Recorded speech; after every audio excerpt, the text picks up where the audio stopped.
she said it casually, like she was commenting on the weather.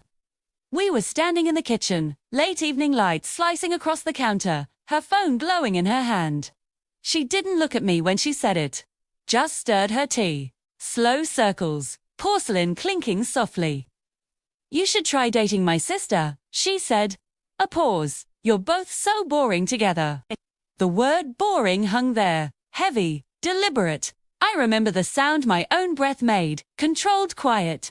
The kind of breath you take when you don't want anyone to know something inside you just fractured. I asked her to repeat it. She laughed, a thin, careless laugh. "I'm serious. You two would actually make sense. She needs stability. You need someone less intense. Less intense, Ty." I watched the way her eyes avoided mine, the way her fingers tightened around the mug. That was the moment something inside me went still. Not angry, alert. Because people don't suggest replacing themselves unless they've already left. That night, I didn't confront her. I didn't argue. I didn't ask why. I lay beside her while she slept, listening to her breathing, counting the seconds between inhales. I replayed every recent moment. The late nights, the sudden distance, the way her phone never left her hand anymore. The way she'd started calling me safe. In the dark, I picked up my phone and I called her sister. She answered on the second ring. Surprised, curious, I didn't ease into it. I never do when something matters. "Your sister told me I should date you," I said. Said we're both boring. Silence, then a quiet, disbelieving laugh. She said, "What?" I told her everything. Word for word. No interpretation. No emotion, just facts. Another silence. Longer this time. "She's been different lately," she said finally. Distant. I let the pause stretch. Let it do its work.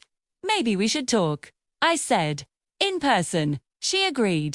I hung up and stared at the ceiling, heart steady, mind already assembling the shape of something cold and precise. I didn't know the full truth yet, but I could feel it circling. Over the next few weeks, I became observant in the way people do when they already know the answer, but need proof to survive it. I noticed how my fiancé stopped asking where I was going, how she flinched when I touched her phone, how her laughter sounded rehearsed. And I noticed something else. Her sister started looking at me differently, not flirtatious, curious, like someone slowly realizing they've been lied to. We talked more, about childhood, about patterns, about how her sister always needed someone else to hold the mess she made. I never let on. I just listened and waited. The truth revealed itself quietly, through timestamps, through overlapping excuses. Through a moment when her sister finally said, voice trembling, she told me, "You were emotionally distant, that you made her feel invisible." I smiled at that, because it meant she'd told us both different stories, which meant she thought she was in control. The confirmation came on a Tuesday. A message meant for someone else, a name I didn't recognize. A heart emoji she hadn't used on me in months. I didn't confront her. I saved it, screenshotted it, and booked brunch. Family brunch, her idea originally, the kind where everyone pretends things are perfect. I suggested we all go together. She smiled, relieved. She thought I was over it. Brunch was loud and bright, the kind of place with fake plants and too much sunlight. Her parents were there, her sister, and a few cousins. I waited until the plates were cleared. Then I stood. I just wanted to say something. I said, calm, steady. "Since we're all here," she stiffened.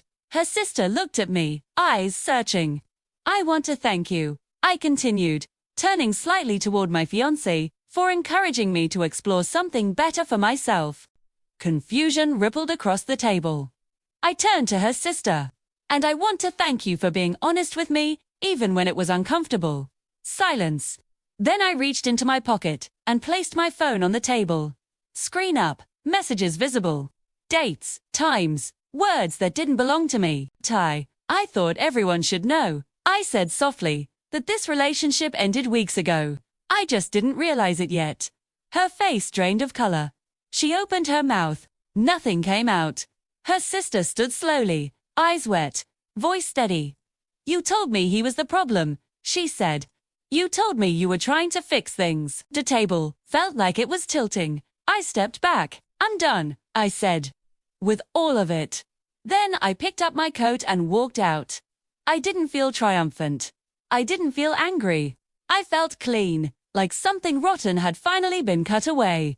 Later, alone in my car, I sat with the silence, with the clarity, with the strange calm that comes when you realize the truth didn't destroy you, it freed you.